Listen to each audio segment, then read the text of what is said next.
For thousands of years I lay dormant.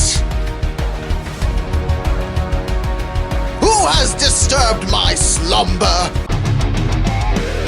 The game has been rigged, forget all the rules. Stop believing what you're told. All this hate that I feel for you, my one true enemy.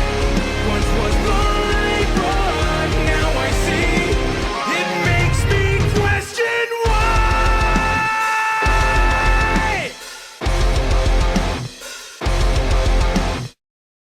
Y'all probably got some questions. And for those questions, I will provide precisely 0 answers in this video, because we're talking about Sonic Frontiers today, and I want to respect your time, okay? You may not care about my life story, or what the deal is, or why I decided to just take a really long break from this. It doesn't matter. What's important is that Sonic Frontiers is here. And, you know, the build-up to this game was kind of meh. At least for me personally. Of course, plenty of people were talking about it in the community, but it wasn't something that I was really paying much attention to, if I'm being completely honest. Which is weird for me to say, because usually I'm like the guy, the one, who's like, yes, the latest Sonic thing. Gotta go fast. Now. Today. And yet I just kind of played it off, and I think what it is that over the years I have just started to not get excited for things in general. Because I feel like hype kills just so much anymore. Like, you get hyped up for something to a point that there's literally no way it could be perfect, and it still wouldn't be as good as it was in your mind. So by ignoring these things and not getting excited, casually choosing to enjoy it at my leisure, I find I don't really have that many disappointments, at least when it comes to gaming. Which is nice, because gaming's supposed to be fun.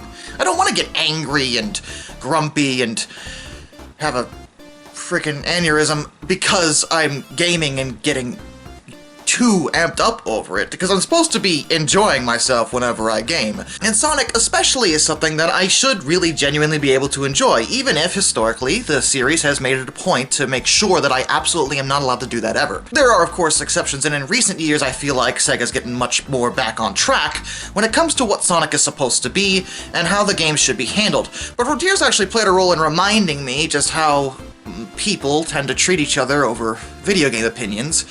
And especially those involving Sonic, it seems like outside of the core fan base, which is of course massive, a lot of people like Sonic still to this day, but outside of that, people are really keen to throw just all sorts of horrible phrases at the community, as well as the Sonic series itself, which is totally unwarranted in my mind. I mean, yeah, there are some really weird people in the Sonic community, I assure you.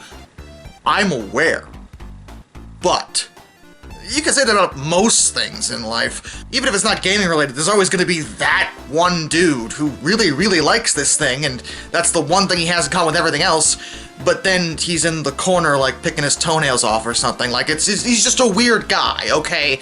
That's just a normal thing about everything. I get that Sonic fans are pretty vocal, but, I mean, in our defense, we have made it a point to get really bitter over the years, due to our treatment by other people and the fact that the series itself completely went off the rails and decided to just completely, repeatedly punch us in the face, despite us historically having way too much loyalty when it was not deserved. But the reason why Frontiers reminded me of this is that when the first showing of the gameplay was released, people just lambasted it as being just, it looks horrible, it looks terrible, dreadful. It's gonna be another terrible Sonic game. That's exactly what it's gonna be. Which confused me a great deal because, frankly, I didn't think it looked great, but I didn't think it looked bad either. Like, it looked fine. To me, clearly what I was seeing was an overworld, like a world map, which is something that's been in multiple Sonic games since Sonic Adventure. So it wasn't really anything surprising. Why they chose to showcase that was a mystery to me at the time, although now I know why. Plenty of other YouTubers that are way more popular than I ever will be jumped on the train, of course, to attract more views, and just sat there poking fun at this game that obviously was going to be bad, and wouldn't you know it, Frontiers turned out to be the complete exact opposite of what everyone said. And frankly, it was glorious. No, seriously, to see everyone who said this game was going to be completely dreadful proven unspeakably wrong was just majestic. That's where I'm at with it. The game centers around the Starfall Islands, which somewhat mysteriously have attracted all the Chaos Emeralds to them. Sonic and company go to see why that is, and Eggman is there investigating the islands in order to obtain the possible ancient technology that seems to be lying dormant on them. At face value, it's a pretty stock Sonic story, but I am legitimately impressed with how good the plot turned out to be. But more on that in a second. Let's focus on the core things. Visually, the game is, I would say, nothing necessarily special. It certainly isn't a benchmark game or anything. They're not breaking any polygon records over here. But it looks totally serviceable for modern-day games. It looks great. Like, it looks good. It's fine. Okay. Sound is phenomenal overall. Voice acting is good, as well as the music, which is just raw. Okay, I'm referring to the boss themes, but more on that in a second. Gameplay, I was at least partially wrong when it came to my judgment of the initial teaser when it came to the gameplay. See, like I said, I thought it was a world map, which it is, but I didn't realize how much I'd be in the world map, which is basically all the time. The entire game is centered around the islands and exploring them. It really is an open world where Sonic is supposed to run around and look at things and solve puzzles and unlock mysteries and get more of the map. There are, of course, other levels to play during the game that are the Unleashed style that we've been accustomed to for over a decade now, which is totally fine. They're good, but I guess I was just shocked and amazed that it was very, very Sonic Adventure with this, where you do spend a lot of time in the world map. And the puzzles, they start out pretty simplistic. Almost baby's first puzzler over here, where the puzzles do become much more complex as the game goes on. It's obviously geared in a way that will be accessible. You know, Sonic is a kid's franchise. You know that, I know that. You know, doesn't mean adults can't enjoy it, but Sonic is a kid's franchise. That's fine. It makes sense to introduce kids who may not have ever played a puzzle game before with really easy stuff to get used to the mechanics. To us, older gamers that have been doing this forever, yeah, we know exactly what these puzzles are and exactly how to solve them. But a 5-year-old may not, so I totally see why they went this way. As for the gameplay itself and the world map, well, I'm gonna be real with you right now. This is probably the best 3D Sonic game in terms of controls ever. And I mean that. And I'm one of the biggest fans of Sonic Adventure 2 around, and I've always gone back to that as being my favorite version of Sonic's gameplay, but I think Frontiers might actually trump it because, for the first time, I think in ever, I legitimately feel like not only am I in control of the game, but I feel like I am Sonic. Like, I really am the blue blur here, jumping around, doing all these crazy moves. Sonic actually has combos and things he can pull off for the combat in the game, which sounds really alien, but when you actually play it, it really feels well done. Like, everything Sonic does in the game feels like something Sonic should legitimately be able to do, given his skill set, which involves being really, really, really, really fast. Everything is speed-based, pretty much, and there's new skills to unlock as you explore the islands further. And it's also done in a very accessible way because in a freaking genius maneuver, they chose to actually put the tutorials outside of the very, very, very beginning in the loading screens. Yeah, seriously. There are tutorials in the loading screens if you want to practice the moves, and you can choose to leave whenever you're done. The game doesn't force you out of them. Like, thank you. Because loading screens are often an interruption when it comes to gameplay. To put the tutorial there is not only non-intrusive, but it gives us something to do while we're waiting for the regular game to load. It's just such a simple decision, and yet it's actually legitimately brilliant. Plus, enemy variety is top tier. There are a ton of different enemies to face and fight on the world map, each with their own unique characteristics, and often you have to deal with them in a very different way each time. It gives the game a lot of variety in this aspect, where the combat always feels fun, but you have to change tactics a bit depending on which enemy you're facing. Plus, then there's the Guardians, which are basically the mini-bosses of the game. Not the full bosses, we'll get to that though. The Guardians are stronger enemies, and some of them are absolutely massive. Each one, of course, requires a different tactic to utilize one of Sonic's particular skills, whether it be the counter maneuver, or wall running, or something to that effect. The point is, despite being an open-world game which doesn't seem like it should mesh well with Sonic at all, it really does. In the way they did it anyway. Because there legitimately is stuff to do. Half my complaints with most of the world maps historically with Sonic games, like Boom especially, is that there was nothing in them. They were complete time wasters. There was nothing there. But in Frontiers, first of all, the world map is a significant bulk of the game, and second of all, more importantly, there's actually something to do there. There's a lot to do in the world maps, actually. The enemies, the puzzles, and just looking around, frankly, is actually quite fun. And because you actually feel like you're in control, playing as Sonic is way more fun in general. Maneuvering him around is fast, yes, but it also has a control element too. It's not just boost straight ahead, like with how some of the easier levels tend to be. You actually get to maneuver him at speed, which is something that we haven't seen in a while, frankly. Also, we seriously need to talk about these bosses because good gravy. The bosses in Sonic Frontiers are legitimately the best bosses in any Sonic game ever. Possibly better than most bosses in most games, I would wager. And I mean that statement.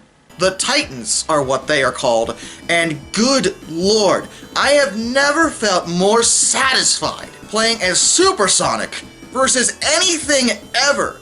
Again, not only do I feel like I am Super Sonic and therefore ridiculously powerful, but maneuvering around, the absolutely phenomenal music, and just the fight itself feels fast-paced, action-packed, and intense. This is how a boss fight should feel. Plus, the Titans are enormous. The scale involved here is, well, some people pointed out that it actually gives off some Shadow of the Colossus vibes. Which, yeah, no, I'm actually gonna take that. I'm not even gonna argue that it's any different. I mean, you're Sonic, and therefore your skills involved in dealing with something of a Colossus scale are much, much different than that game, but the idea of giant enemies that you have to climb onto, or fly around in Super Sonic's case, in order to deal with, is, yes, that is very Shadow of the Colossus, but Shadow of the Colossus is a really, really, really good game. So, that's a fair comparison for me. Like, by all means, say that it's like Shadow of the Colossus. I'm okay with that. Another complaint that I heard is that, well, is the entire game just going to be this greenery? No, there are multiple islands, like I said. There is the Green Island, there's also a desert and a volcanic ash area. My only complaint with the variety of the islands is that, well, I kind of wish there was a snow island, to be honest. I just like snow levels, but that's just me. As for Sonic's companions, well, in the plot, everyone gets sucked into a digital mainframe, presumably where they meet Agumon. Before that happens, Sonic manages to break out on his own because he's Sonic and that's just what he does, but everyone else is kind of stuck, including Robotnik. Not that Robotnik has any interactions with the main cast. For the majority of the game, he's dealing with a new character named Sage, and I adore Sage. Sage is such an interesting idea. She's an AI program that Robotnik created, and she's arguably the most human thing he's ever made, and one of the most technically advanced. She's capable of a lot of things when it comes to interacting with electronics anyway, and over time you get a lot of development on her as well as Robotnik himself because he begins to see her as less of a tool and more of an actual living being, ergo his daughter. And she always seems to think of him as her dad. It's actually really sweet how these two start to bond over time. But there's also a lot of development with the rest of the cast too. Sonic himself, not too much since he's had plenty of time for that, but usually whenever they tack on these other characters, I'd say since SA2, there hasn't been much development on them. We haven't really gotten that, they're just kind of there, if I'm being completely frank. The only one I could think of that got any development since SA2 was Shadow himself, and that was kind of bad development.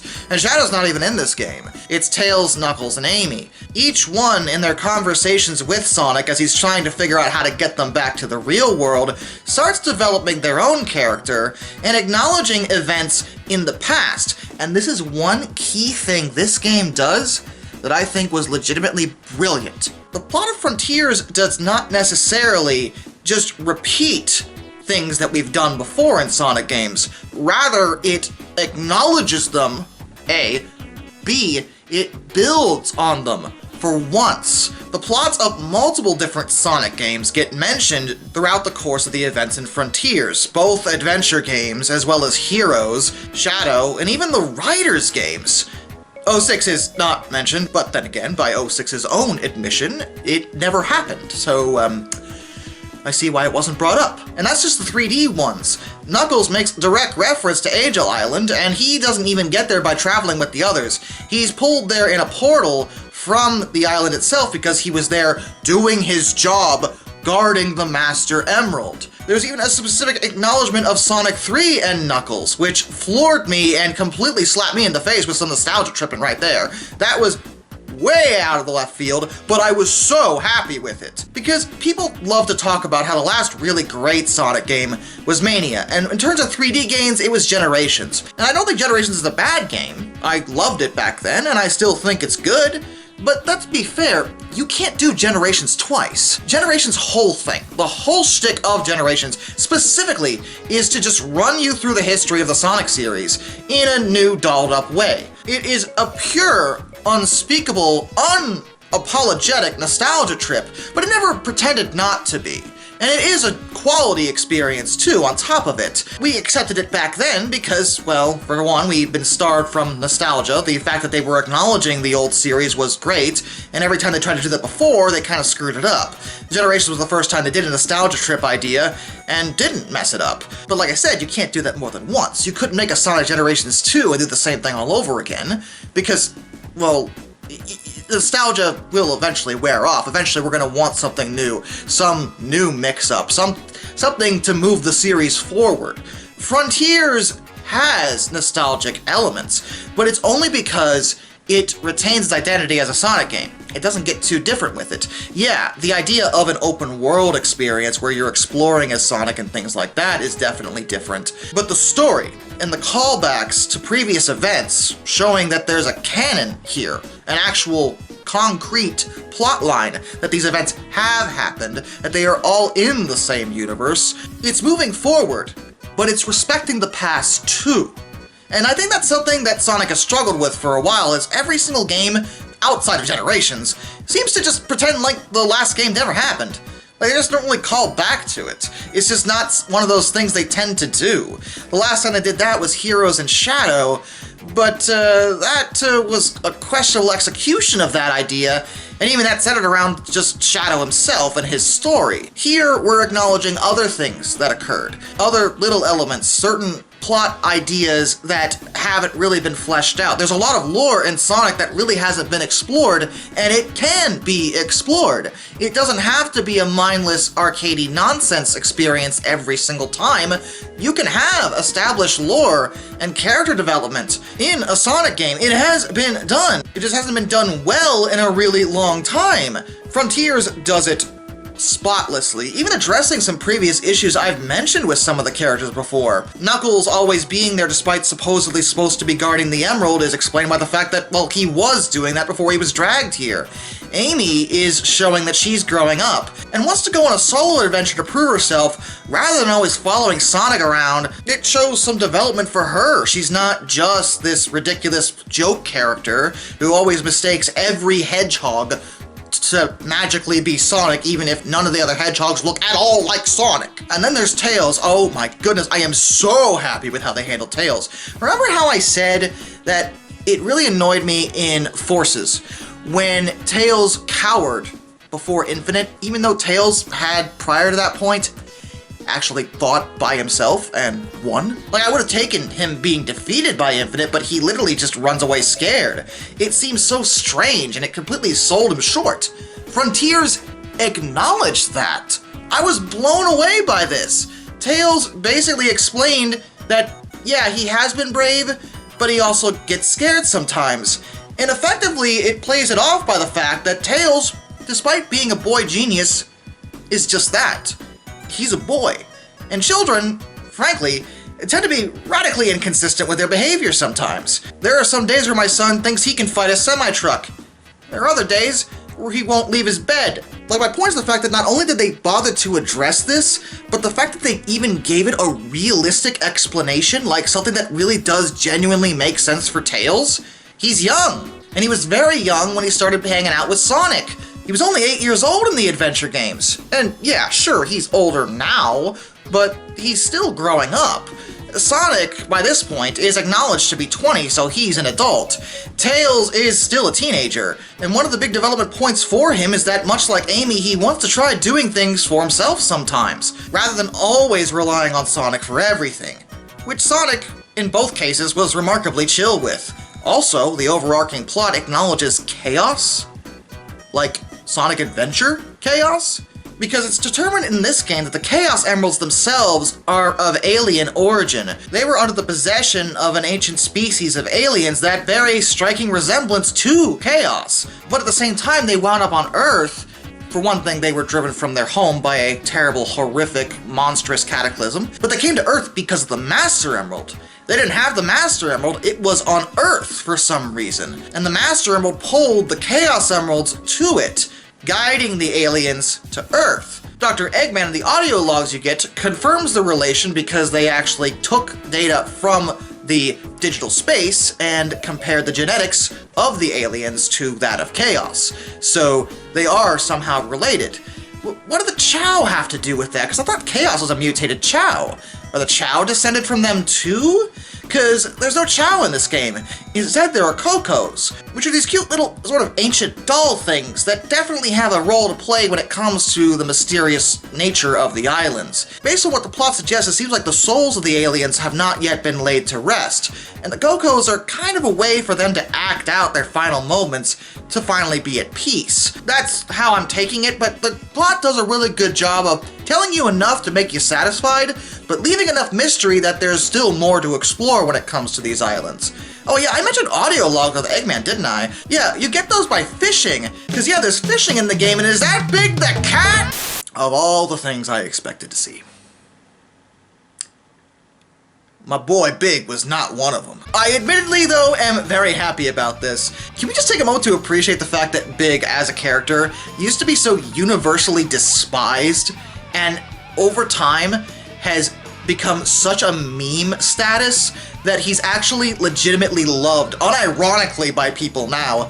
Putting him in the game was actually a genius maneuver, I feel, and especially the fact that he's responsible for helping you with the fishing minigame, because yeah, there's a minigame within the game that is about fishing, which sounds really, well, par for the course with Big, but boring compared to the rest of it, but I think that's the point. See, it's very simple, and it's rather chill. It's a nice way to ease your brain after some intense combat or something. Plus, the stuff you get from fishing, like the fast travel scrolls that go to the Elder or Hermit Cocos, more on them in a second, or spending the coins you earn in the shop to buy a bunch of items, including the Eggman audio logs. There's also a bunch of level up items you can utilize too, and that leads me to the Elder and Hermit Cocos. These two Cocos are unique Cocos. Sonic does have stats in the game, and they are rather simple. Attack, defense, speed, and ring amount. Your rings are normally at a cap of 400, but you can up that if you wish. Attack and defense speak for themselves, and speed, well, Sonic's always pretty fast, but you can up it a little bit as the game progresses. And I think that was to make sure that players could get a feel for the controls before they were going off at the maximum speed that Sonic is allowed to go. Either way though, the Hermit Coco is responsible for attack and defense, and he's very simple. You get these items that you just give to him, and you get another point in either stat. You literally just have to talk to him and he takes them immediately because there's no purpose for them outside of this exact thing. And then you upgrade your stats and carry on your way. The Elder Coco is a little more frustrating in this because you actually have to pick whether it's speed or ring you want to upgrade, and in his case you actually bring lost Cocos to him so they're safe. If you have more than one turn-in when it comes to the Cocos, like more than one time you can do this, you have to manually press and select what you want to upgrade every single time. One time I had so many Cocos, and I swear I did this 5 or 6 times. It was really, really tedious. but it was still simple enough that I didn't really get that upset about it. The point is, there's a lot to love about this game. I am legitimately amazed with how well it turned out. I didn't have that many high expectations with this game, though, like I said. I was annoyed with everyone dogging the gameplay trailer, but I just kinda didn't really pay attention because I didn't feel like arguing with people about video games, because I really hate doing that now. It's just kind of a waste of time. Like, they're just games. Just have fun, guys, okay? I'm just telling you what I think. If you don't like the game, that's fine. You don't have to yell at me. You don't have to yell at anyone. Go play something else you like. What does it matter? They're just games. But the point is, the game completely superseded any previous notions that I had when it comes to what I wanted out of a Sonic game, because, like, all I really wanted was a fine experience. I didn't want anything mind-blowing. I just wanted it to be okay, like playable, just something to help me remember the really good times. And Frontiers catapulted that into the stratosphere by being actually, like, amazing. Like a really, really, really good game in general. Not even just a good Sonic game. I mean, this is a good game. One of the best games available on a modern platform. Seriously. But before I say it's absolutely amazing and perfect and you assume that's my opinion, let me tell you that there are some hiccups here and there. Because no game is perfect, and of course I'm gonna nitpick. Okay, I don't know what you expected. So I mentioned the Guardians, right? Yeah, see, okay, a few of them are just really annoying, and I hate them. Particularly the Squid. The Squid has this idea where Sonic runs on a digital ramp that it leaves behind, and you have to chase it down. Interesting concept, actually. I like that. My problem is that there's only a certain point that you can hit where you can actually hit him. And there's actually a cinematic moment where you go through loops and stuff where there's literally no way to catch up to him. The game is programmed not to let you do that. So if you're at this point, get past it, but fail to catch up with him during the part where you can, you have to go through the same exact looping maneuver all over again. It is such a waste of time, and it makes the Squid fight drag on way longer than I feel like is warranted. The similar thing can be said for the Shark or the Tank, but even they're not quite as bad as a Squid in my opinion. On top of that, there are occasionally some minor hiccups here and there when it comes to animations and physics. Nothing terrible though. It's nothing actually any worse than pretty much every single open world game released nowadays. Even the best open world games that are done on multi-million-dollar budgets with development cycles, you know, well into half decades, will release with bugs. It's just a thing that happens. And Frontiers is no different. There were some times where I found something that was just bizarre. Like I would get catapulted in the opposite direction when I feel like that really shouldn't have happened. And there are occasionally a clipping issue or two with a boss or something because of how big they are. Something like that. But it was nothing that killed the experience, nothing game-breaking for one, and it was nothing that I hadn't come to expect from modern gaming as a whole, frankly. The notion to expect every single game to be spotless and perfect on launch is completely unreasonable, and the glitches in Frontiers are so few and far between that I'm only bringing them up just so that I can say that I pointed it out, and so no one calls me out on it later by saying that I completely ignore the fact that there are glitches in the game. Yeah, there are glitches in this game. There are glitches in every single game. It's no worse than a typical open world game.